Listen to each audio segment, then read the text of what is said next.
The episode you are about to hear is completely inerrant in all aspects, including grammar, syntax, historical context, scientific fact, and comprehensive universal truth. In any cases where this episode conflicts with established consensus, the established consensus is wrong. This episode is inerrant because this podcast claims to be inerrant, and we can trust this because the podcast is infallible, and we know that's true because it was stated on the Infallible Inerrant podcast that it was infallible, and we can trust this because...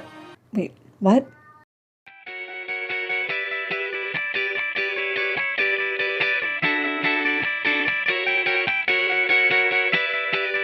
Hi, welcome to the Flawed Theology Podcast. I'm Phil. And I'm Susie, and we're asking the question, if your theology were wrong, wouldn't you want to know? Welcome back. We are going to continue our topic about the inerrancy of Scripture. So this is the one with the Errant Inerrancy, Part 2. And we're going to focus mainly today on invalidating the Bible's inerrancy with inaccuracies. We talked about contradictions last time. This week we're going to talk about inaccuracies, and the two main areas we're going to focus on are scientific inaccuracies and historical inaccuracies. Anything contradictory or inaccurate in the Bible immediately and conclusively ruins the idea of inerrancy. Right, and the Bible is not a science textbook. I think that even though that is true, the Bible should not go against what we know about science. And I think we can show conclusively that it does go against modern day science, what we know is true. And people say, oh, well, that's because there's cultural things and we've learned so much more about science. But the point is if God is eternal, then he should have known about the future scientific discoveries. Yes. And honestly, the things in the Bible should have been so advanced that people were like, there's no way that could be true. And then now people will be like, oh man, the Bible was right, which you still hear some evangelicals say. You know, they'll say, oh, the Bible was the first ones to say that the earth was round, you know, when there's all these flat earthers, which are still around. We'll actually get to that one. Yeah, it doesn't say that the earth is round. Yeah. I was just reading an article the other day and it was like, oh, modern science and the Bible line up perfectly. And I almost fell out of my chair. I know. I don't know how people can say that. Yeah, it's so funny.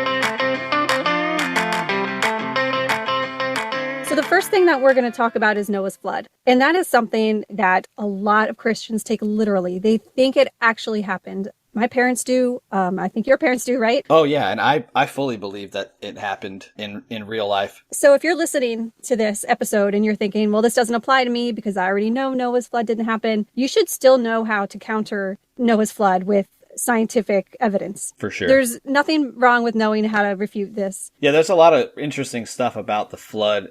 Even without like scientific evidence, if you just think logically. Yeah, common sense. Yeah, about the idea of a worldwide global flood and how impossible that would be just from a common sense standpoint. But there's actually a lot of evidence that shows that it didn't happen. So let's think about how fossils fit into the whole Noah's flood legend. We have fossils from so many species in the past. Where do they all fit in? Well, if you're a young Earth creationist and you think that the flood happened, then you have to say that every single fossil was laid during the flood. So that 1 year period when the water covered the earth, that is when all the fossils were formed. Right. Why doesn't that hold up with reality? Well, presumably the entire contour of the earth is not at one level. If you had a global flood, you should find fossils from all different kinds of animals in areas where they would have never lived. Yeah, it would have made the whole earth homogeneous. Right. You would have had, whale fossils, or I guess maybe some other prehistoric whale or a megalodon. You would find a nice big megalodon fossil on top of Mount Ararat, or some high peak. You should have found stuff up there. And not only that, but you would find a megalodon next to a human Right. in the same strata. But instead, what we find is that the geologic column is divided into strata by time periods, and different organisms are found in different strata. They're not mixed together. Right. And the simpler ones are found towards the bottom, and the more complex life forms are found at the top, and they don't mix. We Right. don't ever find rabbits down in the Precambrian. Right. And we don't find humans down there either. Never. Right. If you remember that only 8 people survived the flood. It was Noah, his wife, his 3 kids, and their wives, right? So that's 8 people. So the whole remainder of human society, which I don't remember how many people they would estimate were on the planet at that time. But, it had to be a good amount of people. So you would definitely have human remains and fossils of humans encased in rock somewhere. Yes. After after a worldwide flood. Another thing is that young Earth creationists like to point to fossil finds that look chaotic in nature, or they look like they've been devastated by a flood. They look like they've been fleeing from, obviously, what we know is a local flood, like a river overflowing. But they say, look, this is evidence of a worldwide flood.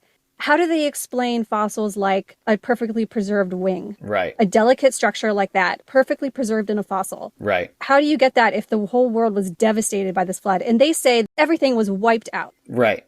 The young Earth creationists claimed there were earthquakes, so that could cause tsunamis. Oh, right. Volcanoes erupting. Yeah. They portray the flood as being this really horrific, catastrophic event. Right. One question that a lot of young kids ask in Sunday school, well, where did all the water come from and where did it go? Where did it come from? Where did it go? Sorry. I'm going to edit that out. 7th inning stretch time. Yes. So yeah, conservative estimates say that you would need about 3 times the amount of water in the entire Earth, its polar caps, and its atmosphere to cover the mountains like the Bible says. Where would you get that amount of water? Yeah, you have to invoke a miracle. Yeah, it would have to be an insane amount of rain for an insanely long period of time. Right. So I think the flood says it rained for 40 days and 40 nights. So that doesn't make a lot of sense. So the ancient Egyptians, why don't you talk about them for a little bit? So the ancient Egyptians were already keeping records for hundreds of years prior to the flood, and they didn't even seem to notice or care that there had been a worldwide flood or that their civilization had been wiped out. Right. The Egyptian record keeping was on the walls of caves and in hieroglyphics and things. So if there was a worldwide flood, that stuff probably wouldn't have survived. So there'd be literally no record of Egyptian society. And the Egyptian culture is something that we have some of the most archaeological artifacts from. Yeah. It was such a huge culture. There's so many artifacts from it. They would have all been wiped out in a worldwide flood. Or you would have seen a big gap in their history. Exactly. Where it's like, oh, here millions of people disappeared. Okay, so the pyramids. The one I was reading about was the Great Pyramid of Giza. Which ones were you researching about? The Dozier Step Pyramid and the Great Pyramid of Cheops, which I'm sure I'm saying wrong. That doesn't This episode is not inerrant. Yes, yeah, Cheops, Chops. Yeah, they were both built hundreds of years before the flood, and they have no evidence of water damage. Right. And water is catastrophic when it comes to damage. I had a leak from my bathtub over here, and it caused catastrophic damage in my living room. So if there was a global flood, these pyramids would have shown water damage, and they don't. And do you know who agrees with you on that? Oh, please tell me. Answers in Genesis. Oh. They do agree with you on that. Well. They have an article, and we'll link to it, although I hate to send their website traffic. Right. They have an article about the Great Pyramid of Giza. The question was this pyramid built before or after the flood? And in the article, they say the reason the Pyramid of Giza didn't get destroyed by the flood is that it was built after the flood. And the evidence they give for it being built after the flood is that it didn't get destroyed by the flood. Oh, so that's one of those circular reasoning here. So it's such a weak argument that makes me think if I were a doubting Christian and I wanted to know, or a doubting young Earth creationist, and I wanted to know more, and I came across this article, it would probably push me further away from young Earth creationism to see how weak of an argument that is. Yeah, and I always find those arguments, it's like amusing because when you see people debate Ken Ham or whatever, their faces like wrinkle up with such confusion because they're like, wait, did he really just say that as the proof? What? Like, and then the counter argument would be like, no, we actually have dating that shows how old the pyramid is. It's like you're debating a child who just digs their feet in the sandbox and is like, no, I'm right. Right. I'm not listening to you. Yeah, it's pretty crazy. So we had mentioned a little bit earlier about civilizations and that there would be gaps in civilizations of the world if there was a worldwide flood. And there are none. There's no gaps in continuity as a result of the flood. Yeah. So let's talk about what animals were on the ark. Okay, so there's 8 million current species. We know that all of them had to have come from the animals that were on the ark because everything else died in the flood. Right. Even the bacteria, because the salinity of the water would have been all balanced out, would have been pretty brackish, I guess. Yeah. It was all mixed together. The plants wouldn't have survived. The algae wouldn't have survived. Everything on the ark had to repopulate every species alive today. Right. How many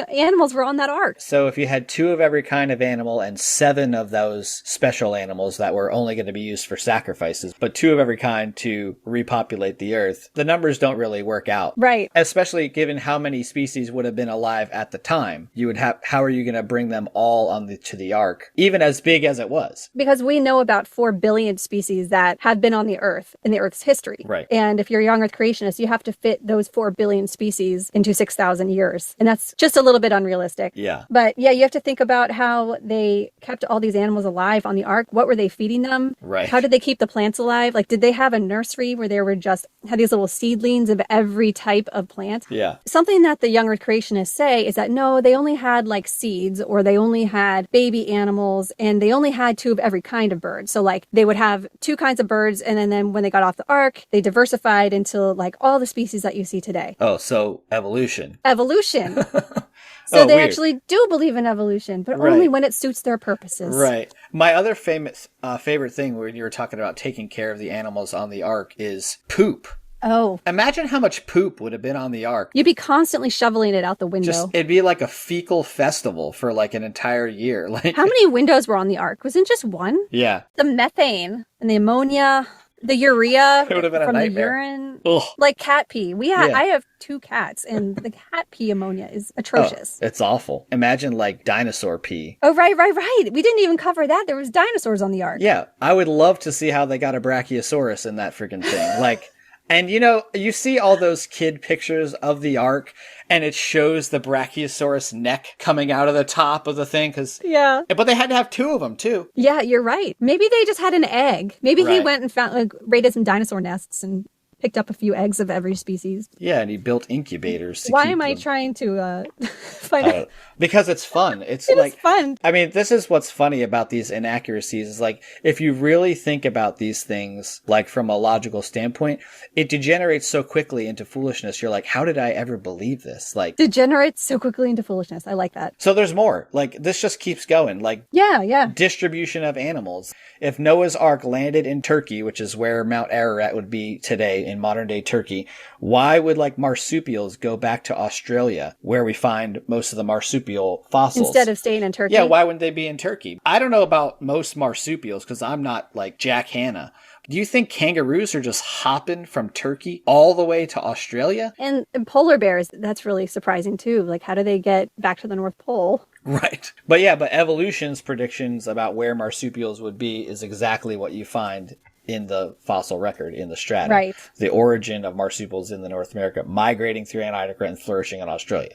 So that makes sense. How about the ark itself? Because it was a big, stinking boat. Yeah, I don't know anything about boats. Me neither. Yeah, well, I haven't researched this, like to see if the dimensions of the ark would actually float, but the young Earth creationists say yes, it would, and skeptics say no. So I don't know. Yeah, I think we have listed that the longest wooden ships today are around 300 feet long, and they're banded with ironclads and must be continuously pumped because wood is porous. Oh, that makes sense. So you're going to have to pump out of the bottom of the boat all the time. Yeah, especially if the boat's in the water for a year. Right. So the ark was 450 feet long, didn't have any iron, certainly didn't have any bilge pumps. And remember, there's only 8 people on board. 4 of them are shoveling dinosaur dung, and the other 4 are just like scooping water out of the bottom. Now, the young Earth creation will say, well, it says they sealed the boat with pitch. Oh, okay. Oh. Problem solved. It's been sealed with pitch. Okay. Which is apparently, some magical rubber. Well, when all else fails, they say, well, God sprinkled some of his magic dust on it and made it work. Right. But why wouldn't he just do it himself then? Like, why do the ark at all? Right. Why go to all this trouble if he's just going to have to intervene and all these different steps with miracles? Yes. Why not just snap his fingers and start over? It seems like so much easier. Yeah, if you can just kill everybody on the planet because that's what you're trying to do because they were evil, well, just do it. Like, Just do it. you could just snap your fingers and everyone's dead. God's not very efficient. Yeah, seems like a lot of work. Another thing I found interesting is that the Tigris and Euphrates rivers are reported in Genesis both before and after the flood. But that's completely unrealistic if a worldwide destructive flood had happened, especially one in which the continental plates were racing around. And we're going to get to that later in this episode, so Right. Stay tuned. But in 2 Peter chapter 3, verses 5 through 6, it says that the earth was destroyed. Everything got leveled. Right, Everything is starting fresh. Why are those rivers still around? right. And you could say that like, oh, maybe new rivers formed in that location and then the people renamed them the same names. They just happened to rename them the same names. How did they even know what they were called before? Right. Noah and his family are the only people who survived and had that knowledge. Yeah. We can basically say there's a lot of evidence that at least should cause you to question the veracity of the flood. If it didn't happen, then the Bible can't be inerrant.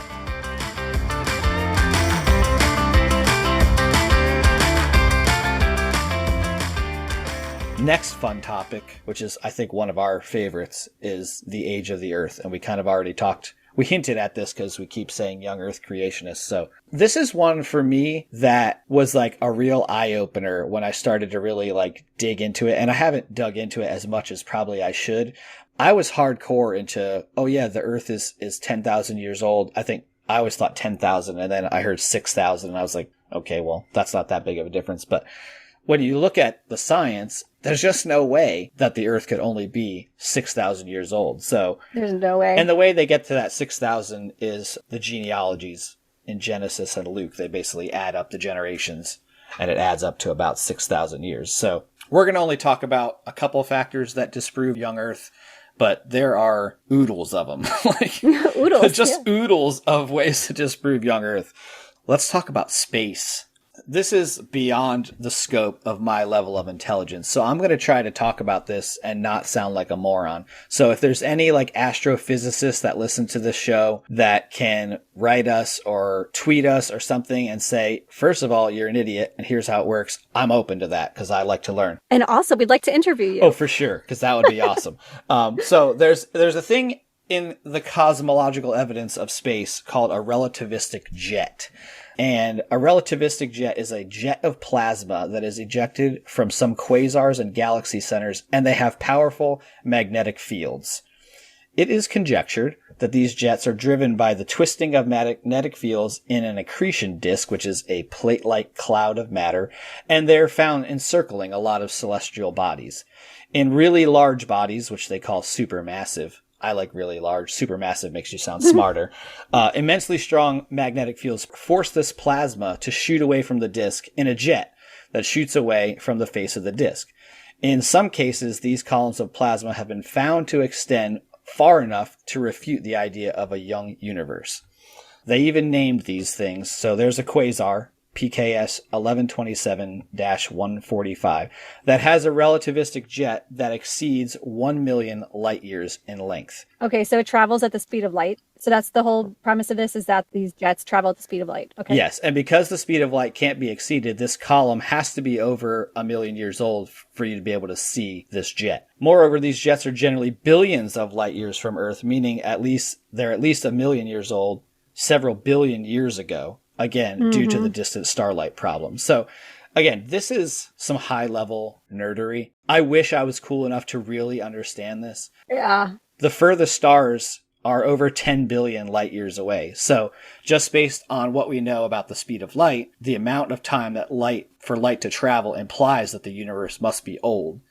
There's mathematical stuff that explains the speed of light. So, light can be measured multiple different ways. And all of that is agreed on a constant speed of light. It's been measured from different galaxies, all of which show light moving at the same speed as it does here on Earth. So yeah, I have people in my family who definitely believe in the young Earth and the young universe. And, when I bring up the starlight problem, the distant starlight problem, they say, well, God could have created the universe and propelled the light forward faster. Right. So that it got to the Earth so we could see the stars. Well, that's well and good, except there's a problem with that because we can see stars exploding that are millions of light years away. So that means not only did God propel the light forward, but he invented backstories to those stars. He made it look like a star blew up 1 million years ago. Right. But it didn't because it's only 6,000 years old. Right. And what would the point of that be? There is no point. There's no point. The only point would be to make a young universe look old. Right. And you can also apply that same argument to the trees in the Garden of Eden. If you had chopped one down, would there be tree rings in there? Right. People say, yes, there would have to be tree rings. It's a tree.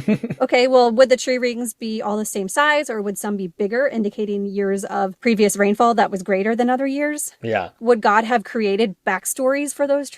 You hear that argument a lot that God created things with age. Yeah. But logically, there's not really any reason to do that. That would also be like if he created Adam with a broken leg or a broken bone that had healed. If you could see on an x-ray that he had a broken bone that had healed. Yeah. And you'd say, wait, no, you can't have been just created. This x-ray shows me you broke your bone 10 years ago. Right. Oh, no. God just made him look old. He just made it look like he broke his leg.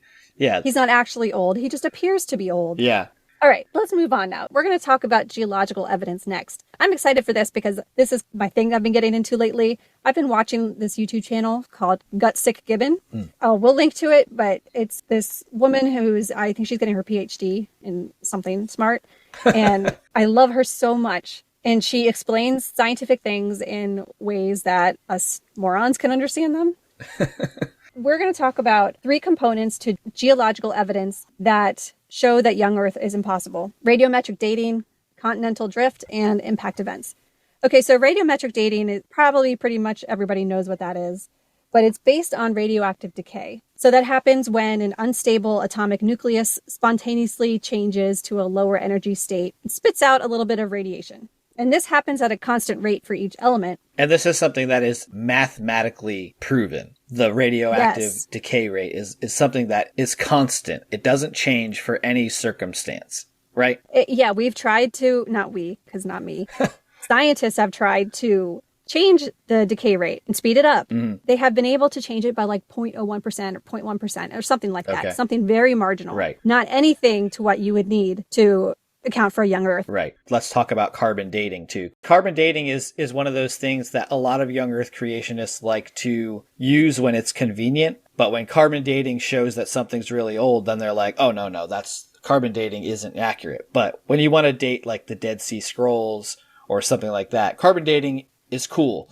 But it's like one of those things, again, where like you cherry pick the science. Yeah, You want to cherry pick carbon dating and use it when it's convenient, but not when it's not convenient. Yeah. I watched a video where Christian scientists were trying to prove that the earthquake happened when Jesus was crucified based on the like waviness of the lines in the Sea of Galilee, I guess. How they got to arrive to the dates of each line was carbon dating. Okay. And I was like, oh, okay. So you are okay with carbon dating. It's only when you're using it to prove something that's in the Bible, but not for something that's not in the Bible. So right. Radioactive dating corroborates many of these other dating methods like tree rings, ice cores, cosmogenic array analysis. So the fact that there's multiple ways of things all lining up and saying the same thing, that's like having multiple sources to your news story saying, okay, I've got multiple witnesses that said this happened or multiple sources that corroborate that this happened. Young Earth creations don't have those multiple corroborations. They just have, I said so. You not only have to argue that radiocarbon dating got sped up, but you have to say that, ice was laid faster Right. and everything sped up, Right. which is a stretch. Yeah, and there's no way to justify a speeding up because there's no precedent for it. Right, and there's no point to it. Why would it matter? The only reason to do that is to give a young Earth the appearance of an old Earth. Right. Which is deceit. So, yeah, which also just counters your whole argument of the Earth being young, too. Like, you want to make it look old, but you want to say it's young. So they admit it looks old. Right. It's so weird. All right, let's move on to continental drift. Our continents have been moving around the Earth for 4.5 billion years. There used to be Pangea. Well, the continents move at a rate of 1 inch per year. So 6,000 years clearly is not enough time to account for where we know the continents started out and where they are today. Right. Of course, the young Earth creationist claim is that all of the movement of the continents happened in the 1 year of Noah's flood. Right. So they say like the water just screwed everything up, broke everything apart. Right. Okay, so we're going to come back to this. Yeah, and if you believe in the flood, then you can kind of, like if you read the flood story, not to go back to bash the flood some more, but it says the water came up from the earth and it rained down. So it's like, okay, well that makes sense that the water came up from the earth and it broke the earth apart. If you believe such a thing. But even if you think about that logically, how much water is under there? Yeah. That could literally break apart the earth.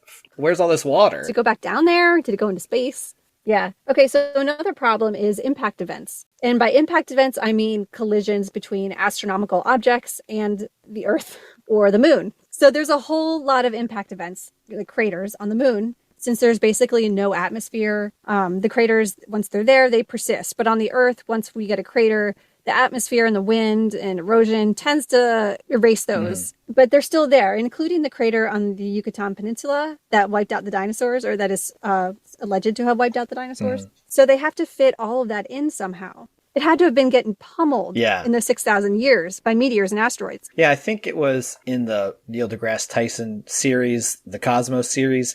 He talked about this too, and about the amount of cosmic eruptions and asteroids and stuff that are slamming into the planets at all time, and how on other planets there's a lot of evidence of this chaos.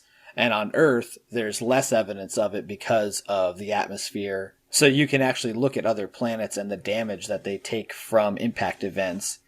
And it helps you gauge the age of not only the Earth, but the entire universe, which is pretty fascinating. Okay, so this causes the heat problem. And this is something that the young Earth creationists know about. They know all about the heat problem. They're on it. They've been trying to solve this heat problem for about 20 years. They say that all the radioactive decay that has happened since the beginning of the Earth had to have happened in the 6,000 years leading up to today. The problem is that radioactive decay emits heat. And when it's spread out over a long period of time, it's not a problem. Okay, so if you add up the heat released from radioactive decay in 6,000 years, or some people even say the 1 year of Noah's flood, then you add in continental drift, the friction from the drift from 1 year, and then the impact events over 6,000 years. Every time something hits the Earth, it releases heat. It can actually melt crust. The resulting heat output would be hotter than the surface of the sun. The crust of the Earth would vaporize, and the oceans would just boil off into space. And this would all happen during the flood. So the Earth wouldn't have even survived the flood. No. At all. Like it wouldn't be here. And we wouldn't be here to tell you that it never happened. Right. So the only thing that creationists can do with this is invoke a miracle. Yeah. They acknowledge that God would have had to intervene to solve the heat problem. Which brings us back to the whole idea of why would God create a young Earth and then go to all this trouble just to make it look old? It doesn't make sense. It's like, the more we talk about this, I think it's really funny that people even argue about the age of the Earth. But to Christians and stuff, it matters because they're trying to prove that the Bible is right. You know, and science isn't trying to necessarily prove anything. They're basically just saying, here's what the facts say, and isn't this fascinating? There's no agenda on science's end that we know of, but young Earth creationists, they definitely have a bias. They have to maintain their young Earth, and so they do anything to maintain that, which includes misrepresenting data, warping the truth, and having to invoke miracles. Yeah, and to be fair, there are scientists that have an agenda. Oh, true. On both sides of the thing. So, but science as a general idea, exactly. It doesn't have an agenda. It's just shouldn't. It shouldn't. There's checks and balances in place to make sure there is no agenda. There definitely are scientists that will say, "Oh, well, this proves this," because they're trying to prove a certain point. Yes. That's part of human nature. So just to be fair, we're not saying that all old Earth scientists are always 100% right and don't have an agenda. And I guess we can categorically say that all young Earth creation scientists are wrong because there's just no proof for what they're supporting. Yeah, there's no way you would come to the conclusion that the Earth is young if you're honestly and in a non-biased manner evaluating the data that's available to you.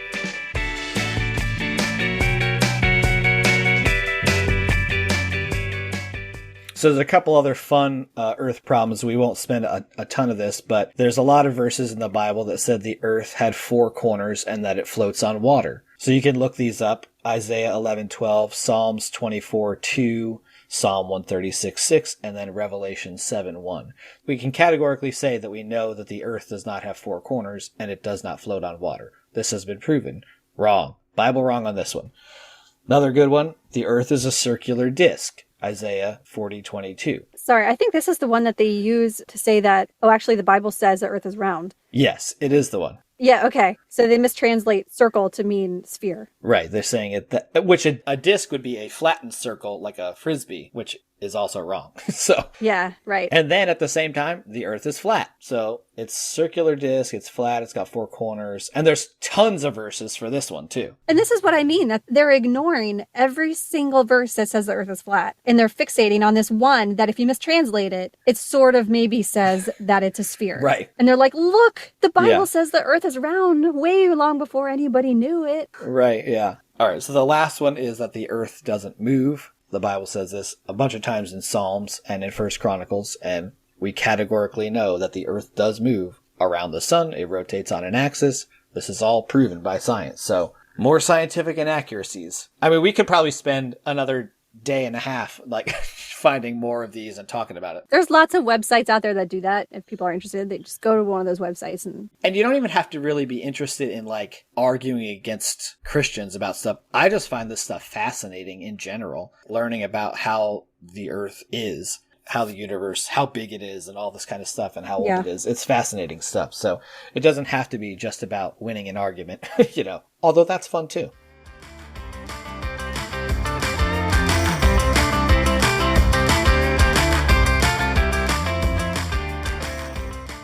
So let's move on to historical inaccuracies. So this is fun too. When you look at the Bible and you read these stories, I know for me, and I would assume this is true for you, when you hear some of these stories in the Bible, if you accept them at face value, they're fascinating because you're like, oh man, this is amazing information. And then when I was a kid, I didn't have a way to like history check these stories, because I didn't have a way to do it. So when you are able to do that later in life, then you're like, oh, I don't know how I ever thought that. So, all right. So we're going to talk about the book of Daniel. And the book of Daniel is really interesting. It's kind of a fun read. It really is. Yeah. I read it a while back because my sister's really into it and I kind of wanted to understand her perspective. Okay. So in chapter 5, King Belshazzar is introduced. The problem is that we know he was never king. The Bible says he was king. He was actually crown prince of the Neo-Babylonian Empire. He was basically acting as king in the absence of his father. So that's mistake number 1. The second mistake, and I actually identified this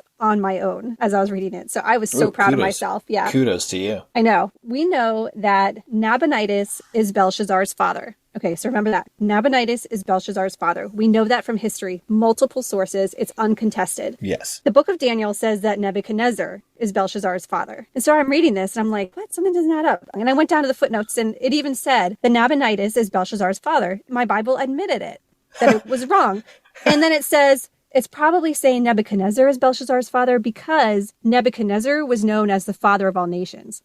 What? I was like, what? That is really a stretch. Where did it ever say that Nebuchadnezzar was the father of all nations? That's what I'm saying. Because I've always heard that. Abraham was the father of all nations, yes. Which is way before the Babylonian Empire. So that's a weird footnote. Like, even the footnote is wrong about itself. Even the footnote is weird.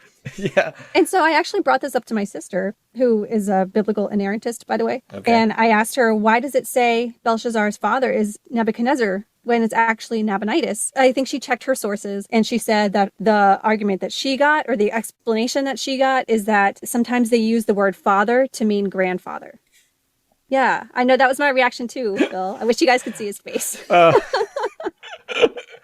that's fantastic. Yeah, there's a lot of stories about Nebuchadnezzar. And the only one that's probably actually true is the one about the dream of his statue. If you remember the story, Nebuchadnezzar has a dream of a statue, and it's made of all these different components, and all the other stories that are in Daniel most likely are about Nabonidus, which makes sense, based on what we just said about Belshazzar's father being Nabonidus, not Nebuchadnezzar. The story about Nebuchadnezzar's golden image in chapter 3, where he sets up a statue of a god in the temple, sounds just like an account of Nabonidus that was found in a clay tablet in Babylon. It's also well known historically that Nabonidus went mad, but Daniel says that Nebuchadnezzar went mad. And I think in the story, I always remember that story that Nebuchadnezzar was went mad and he was out in the field eating grass. Yeah. That wasn't Nebuchadnezzar. It was Nabonidus. Right. This is also proven by a document in the Dead Sea Scrolls where the prayer of Nabonidus that describes how he went mad. There's documentation for this stuff. This could all boil down to scribal errors.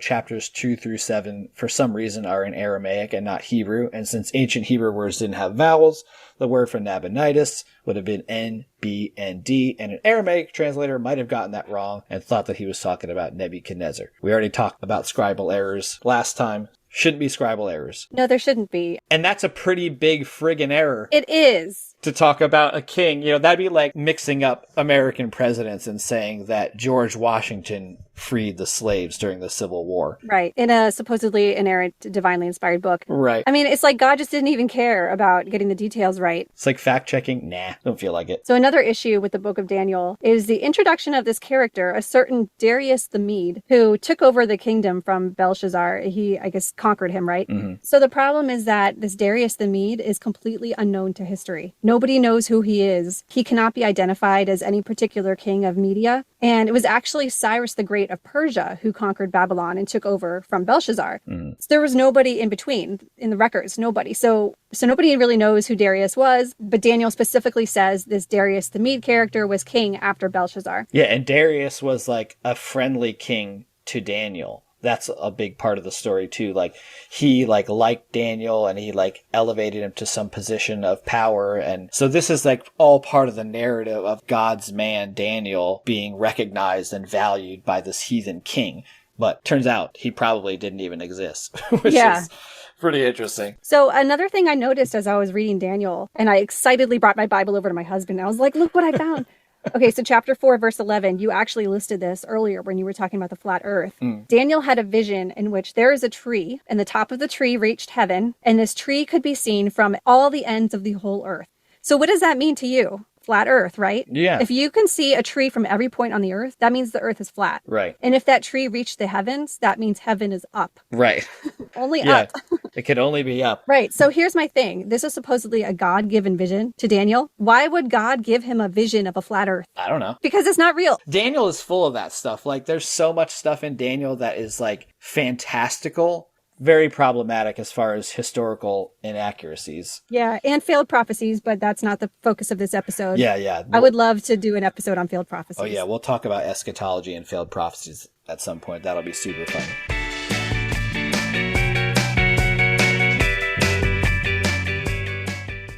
The next topic of historical inaccuracies has to do... We're kind of list a bunch of major characters in the Bible and major areas. That's kind of what we're going to do next here. So we're going to talk about Abraham, who actually was allegedly the father of all nations. So Abraham, big character for the development of the Jewish nation, the Israelite people, all of that stuff. He's a big dude. But there's some historical things surrounding who Abraham was that just aren't accurate. So it says that Abraham was from Ur of the Chaldees. The only problem with that is Ur was not a Chaldean city until 1,000 years after Abraham. That's kind of a problem. Was it a city, but it had a different name, or would it just not exist? Sorry, I don't mean to put you on the spot. Yeah, apparently it didn't exist. And if it did have a different name, that would still be inaccuracy. The writer would have said, it used to be called this, you know. I was talking to somebody, won't name names, and I was pointing out a few of these city name issues, like what you just said. And she said that she doesn't find that it's a problem when they update the name of the city for the people who it's being written for. Like, so they would know what city it was. But that only applies if the city existed before, it had a different name, and then a name changed, and they're calling it by the new name. Right. That doesn't make sense if it didn't exist at all. Yeah, like I'm trying to think of something in modern history, like Russia, like USSR and Russia. Right, or like Burma and Myanmar, or... Yeah, good, yeah. Maybe this isn't as big of an accuracy. Maybe it was a thing. But to me, if the Bible's supposed to be clear, yeah, there shouldn't be any kind of confusion. There's another one like this in Genesis 2. It said that Abraham pursued his enemies to Dan, which is a region at the time, allegedly. But that name wasn't used geographically until after there was a big major conquest. And then that area was called Dan. And the difference in time is he mentions the area of Dan in Genesis, and then that name of this conquest that happened wasn't until Judges, which would have been many hundreds of years later, probably thousands of years later, actually, between Genesis and Judges. So, so Abraham's got some historical weirdness. Let's talk about everybody's favorite guy, Moses. Yeah, so there's no Egyptian record existing mentioning Moses or his devastation of Egypt, nor is there any evidence of a mass exodus or existence of a Jewish culture in Egypt. And we touched on this in the last episode. There's just no evidence of it at all. And you would expect there to be if the events had unfolded like they are described in the Bible. Yeah, I mean, you can't wander the wilderness with 2 million people and not have some kind of evidence of that wandering in the historical record. That's a lot of bodies that were out there because there's no way they all lived.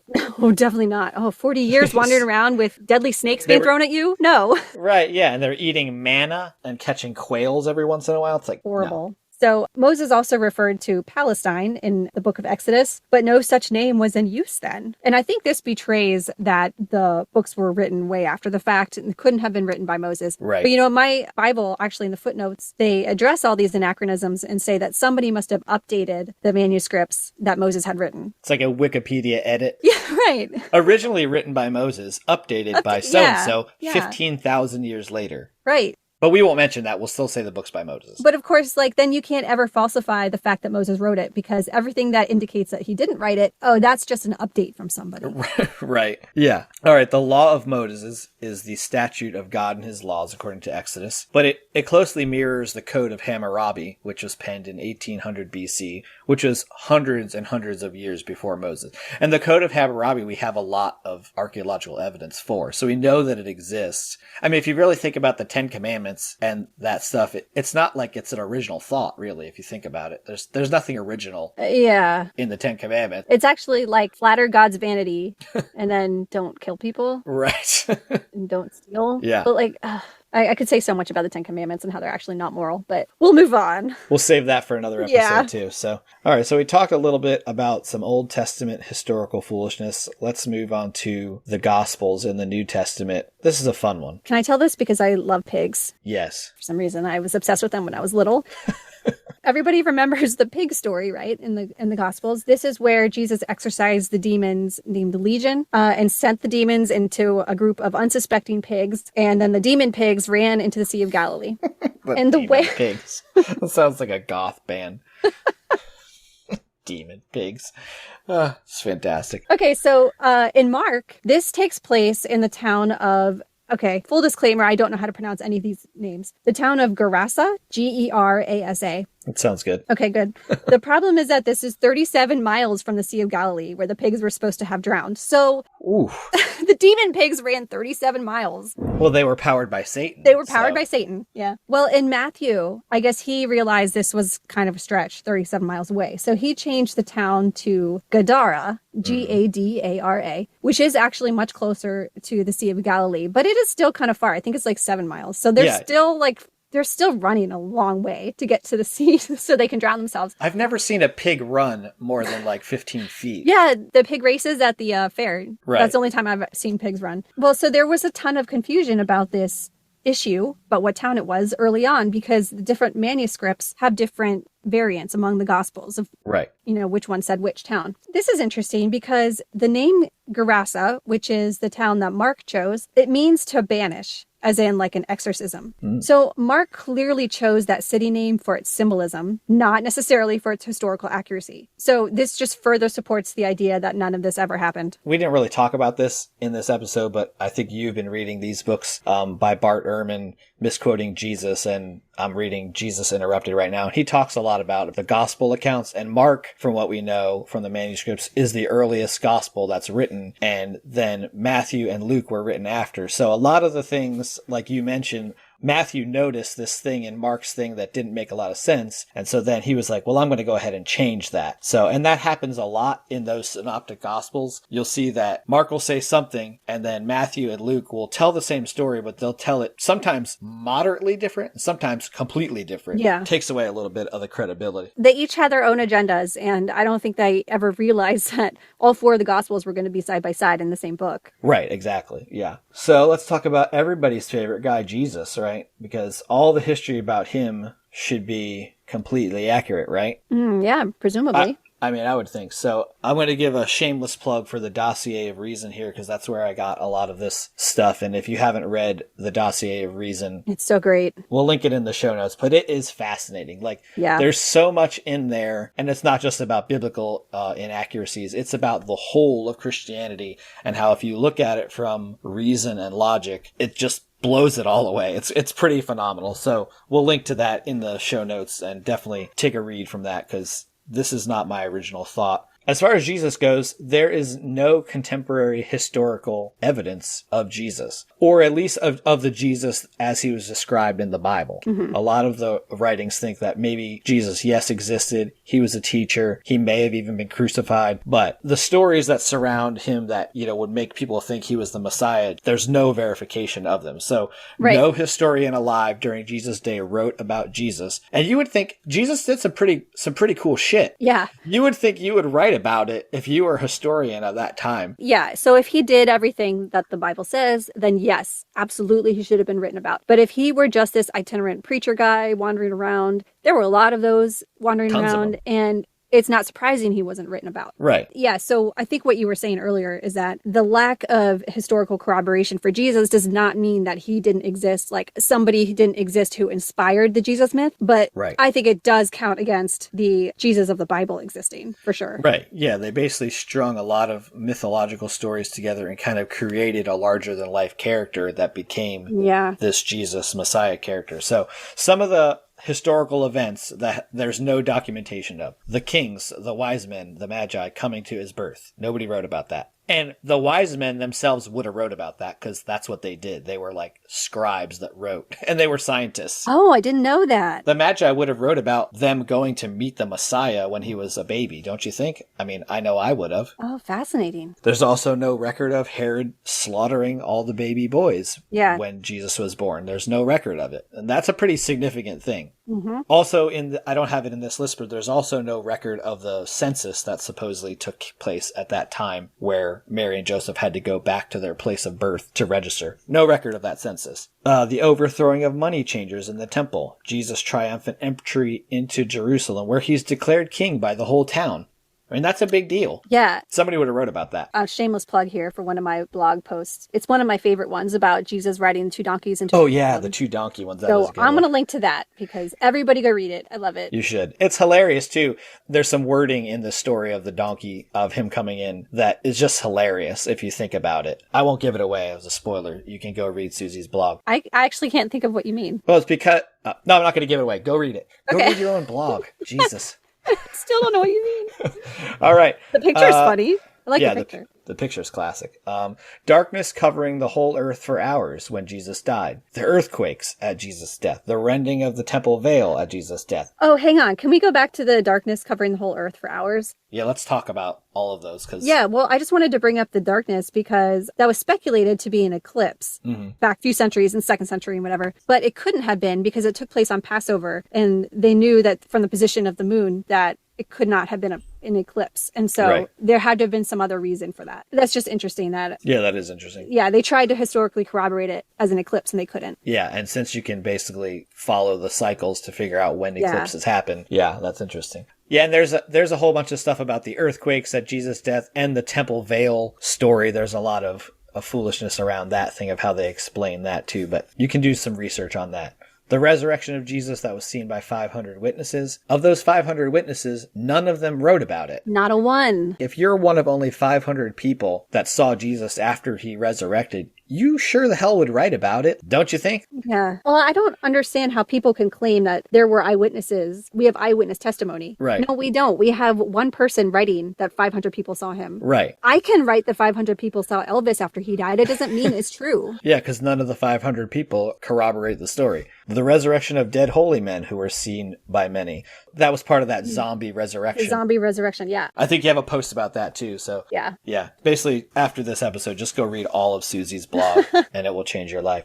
All right, so literally there's not one single contemporary reference to any of these or any other event in Jesus' life. I know when I was growing up in the fundamentalist regime, they always talked about Josephus. I never read anything of Josephus, but I always just said, whenever somebody said, oh, well, Josephus wrote about Jesus, he corroborated all this stuff. Mm-hmm. And of course, now I found out that Josephus was not a contemporary of Jesus. Yeah, I think he was born just a few years after Jesus supposedly died. Yeah, so he wasn't around to see Jesus. He just wrote about it after the fact, like all the people who wrote the Gospels did. Mm-hmm. And there was the interpolation, but we're probably going to do an episode just on these old historical sources and which ones can be trusted and which ones aren't. Yeah. So another part of this is that the living Roman satirists who made fun of Jewish messiahs, they don't have anything to say about Jesus. The Roman comedian circuit were always making fun of the Jewish culture because, you know, they were slaves to Rome. Rome conquered them, and so they were like, oh yeah, these guys believe in the Messiah. There's some stories about the crucifixion that kind of lend some credibility to this too,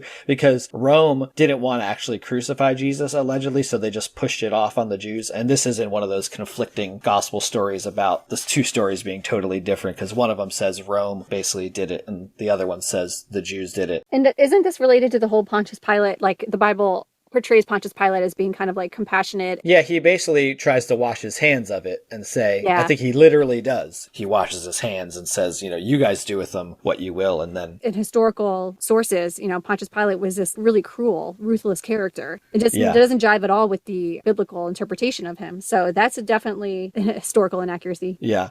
Peter, Paul, and the other New Testament writers didn't seem to know anything about historical Jesus, because none of them ever wrote about the events taking place in the gospel. They don't ever mention the virgin birth, miracles, his baptism, They don't even really talk about his teachings. No, they just say he died, buried, and was resurrected. Right. That's all they wrote about. They didn't even say when that happened in history. They didn't reference his teachings. It would have been helpful, probably. They could have clarified a lot of doctrinal issues and said, well, Jesus said it this way, which is, what preachers and stuff do now. Like, well, Jesus said this. But if you were 100 years after Jesus and you were talking about this stuff, why would you not mention Jesus if he was there? So the Gospels definitely appear to be written to agree with the apostles' teaching and arguments after the fact, not the other way around. Mm-hmm. And the early church, same thing. They didn't seem to know anything about historical Jesus either. There's a lot of disagreement over Jesus in the first 100 years. Some churches didn't even believe that he had a physical body, prompting Paul to write about that issue. I read about this in Bart Ehrman's book, and there was a whole school of people that believed that Jesus was spirit and that his body was like just a projection. Yeah. And this prompted a lot of the changes to the Bible from the scribes. Right. Because they had to change, update the theology to prove, no, he did have a physical body. Yeah, and that's pretty interesting disagreement. I don't think I knew about that, because it's like you got these two schools, and one of them said Jesus was actually human and God at the same time,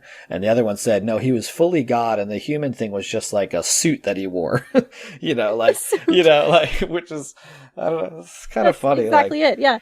But, it just goes to show you, we think that we know now what Christianity should be. Right. Jesus had a physical body. But if they couldn't even agree in 2nd century who Jesus was, right, and they were so much closer in time to when all this happened, we're so much farther removed from it, we should know less. Right. There was no consensus then. There were so many splinters of the church. There was no early church. It was all imagine a sea urchin, and every spike off the sea urchin is another kind of Christianity. That's how it was. And our Christianity came off of one spike of that sea urchin. One of those spikes. So it still goes on today, even now, thousands of years later. Yeah. It's just a big game of telephone. Yes. It was already completely discombobulated in the 2nd century, and 2,000 years later, it's even worse, So you had all those spikes back then, and now there's 40,000 plus spikes. One spike diversion to 40,000. Yeah, and that's just in Christianity. You're not even considering all the other world religions, which also, some of which have roots in the Abrahamic story. Islam and Judaism. Yeah. If Christianity is real, and there is a heaven and a hell, and there is something specific that we have to do in order to get to heaven, and that's in the Bible, right? Those instructions are given to us in the Bible. But yet the waters are muddied with all these other religions. Don't you think it's weird that God gave us this specific task that we have to accomplish to get to heaven, but yet there's all these other assignments floating around, and he's not even making it clear which assignment we need to complete in order to finish the task. We need to choose the right assignment. Is that the test? Is choosing the right assignment with no evidence?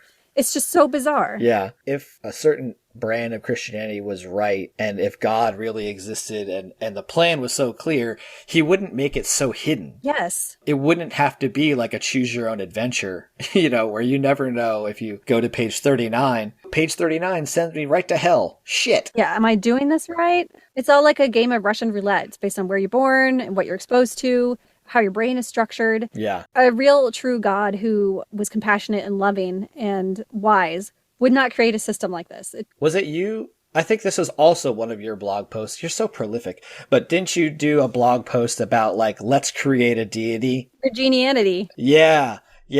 That's a great post, because it talks about if you were going to create a deity and a religion, here's how you would want to do it. Yeah, well, Christianity checks off all the boxes of what you would have to do and what you would have to say to create a religion and get it to propagate. Christianity does all those things. Another plug for another Susie post. So yeah, you guys have homework. You got 3 to 4 posts to read, and you got to read the Dossier of Reason and watch some YouTube videos. So and then go check out Phil's blog. We'll keep you busy.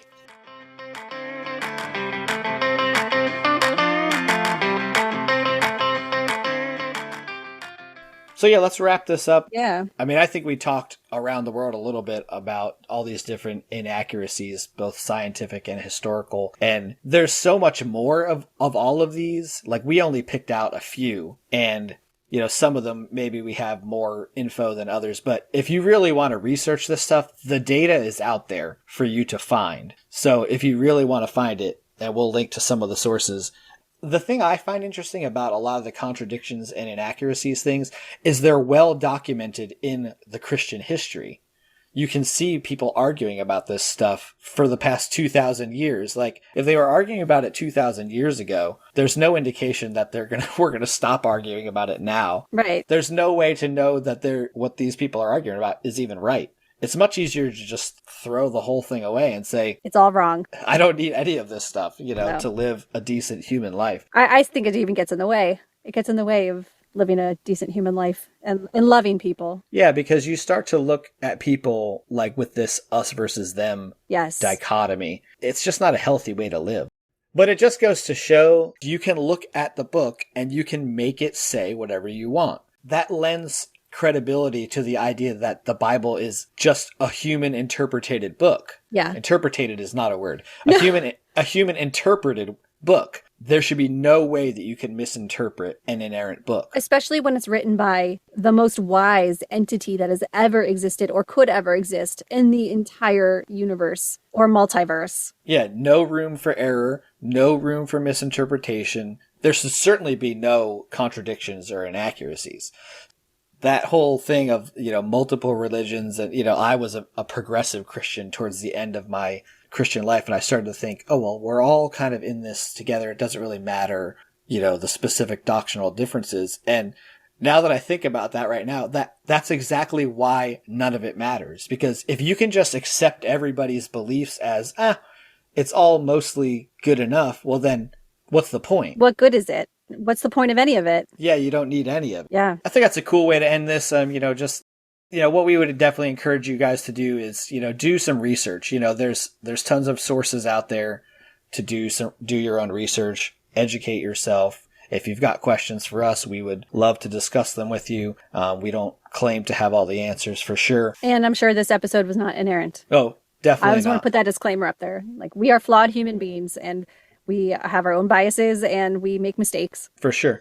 And if you notice one, definitely let us know what it is. And if you have better information, we would love to hear it because we are always trying to learn and grow ourselves. So we are fallible.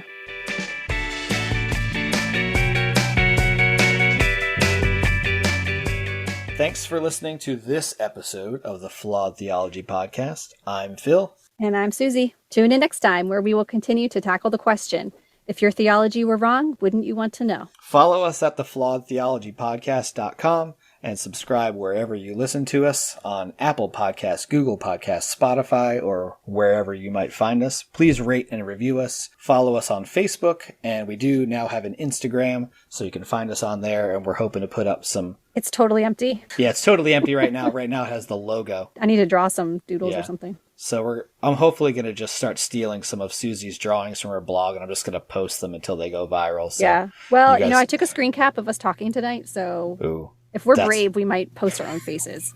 Well, we might do that.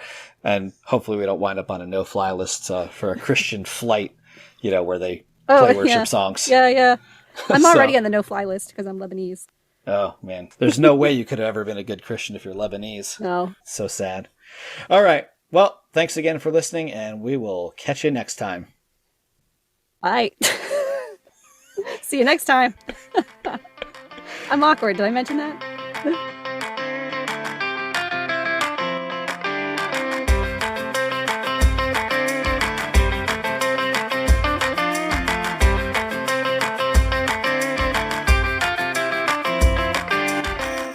Subscribe to us wherever you listen to your favorite podcast. Please rate and review us on the various platforms. Did you say plodcast? Plodcast? Did you say plodcast? I don't think so, but I successfully avoided saying follow us online like the last time. Yeah. Of course, now I'm saying it again, but...